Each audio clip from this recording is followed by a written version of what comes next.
अवधूत चिंतन श्री गुरुदेव दत्त. श्री स्वामी समर्थ. नमस्कार मंडळी.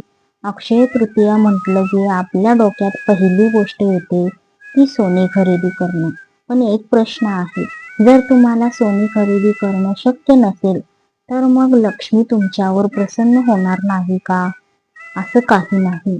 आजच्या या व्हिडिओमध्ये मी तुम्हाला सांगणार आहे की सोने न घेताही अक्षय पुण्य कसं मिळवायचं आणि अशा 5 गोष्टी ज्या सोन्यापेक्षाही जास्त महत्वाच्या आहेत.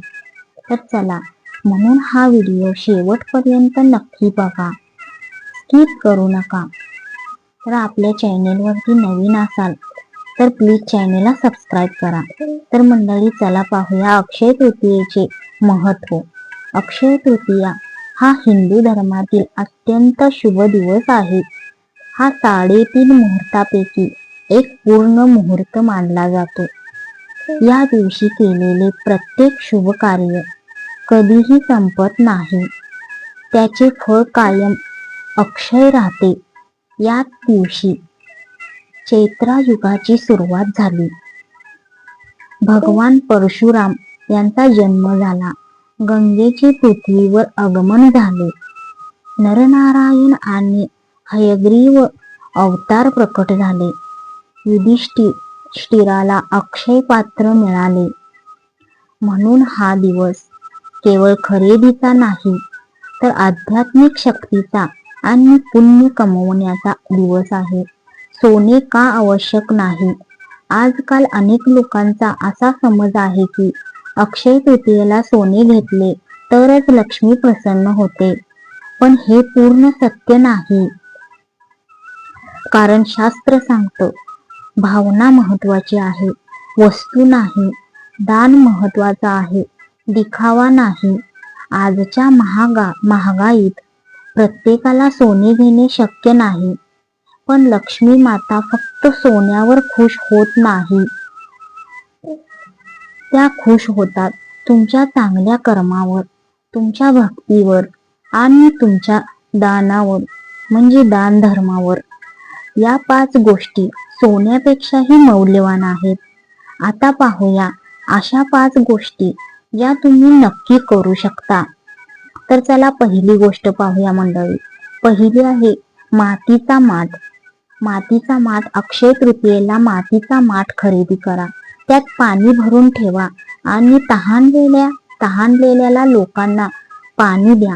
हे एक अत्यंत मोठे पुण्य मानले जाते. यामुळे घरातील नकारात्मकता दूर होते.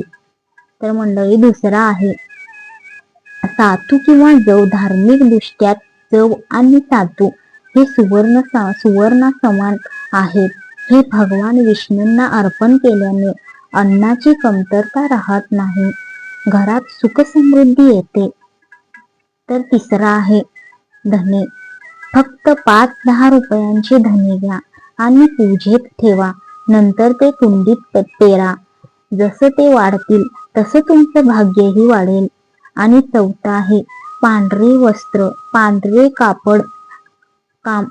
कपडे खरेदी करून एखाद्या गरजूंना दान करा. हे सोन्याच्या दानासारखंच आहे, पुण्य देतं.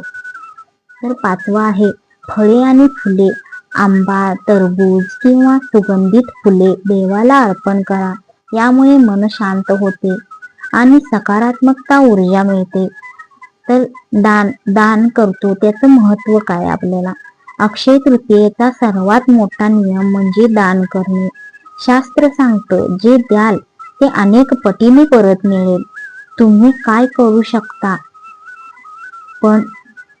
पानपोळी सुरू करा. प्राण्यांसाठी पाण्याची व्यवस्था करा. भुकेल्यांना अन्न द्या. लक्षात ठेवा, अन्नदान हे सर्वात मोठं दान आहे. पूजा विधी. या दिवशी सकाळी लवकर उठा. स्नान करून घर स्वच्छ करा. उंबऱ्यावरती हळद कुंकू लावा. आंब्याच्या पानाचे तोरण लावा. रांगोळी काढा. लक्ष्मी आणि विष्णूंची पूजा करा. पिवळी फुले आणि तुळशी वापरा. आणि सर्वात महत्वाचं, मन शुद्ध ठेवा. या दिवशी वाद करू नका, कोणाचा अपमान करू नका, वाणीवर संयम ठेवा, स्त्रियांचा सन्मान करा, कारण जिथे आनंद असतो तिथेच लक्ष्मीचा वास असतो. सोनं हे फक्त बाहेरचं आभूषण आहे, पण तुमचे विचार हे तुमच्या मनाचे खरे आभूषण आहेत. अक्षय तृतीया हा श्रीमंती दाखवण्याचा दिवस नाही, तर इतरांना मदत करण्याचा दिवस आहे. जर तुम्हाला सोने घेता येत नसेल, निराश होऊ नका. या साध्या गोष्टी करा, मनापासून भक्ती करा, तुमच्या कर्माचंच सोनं होईल.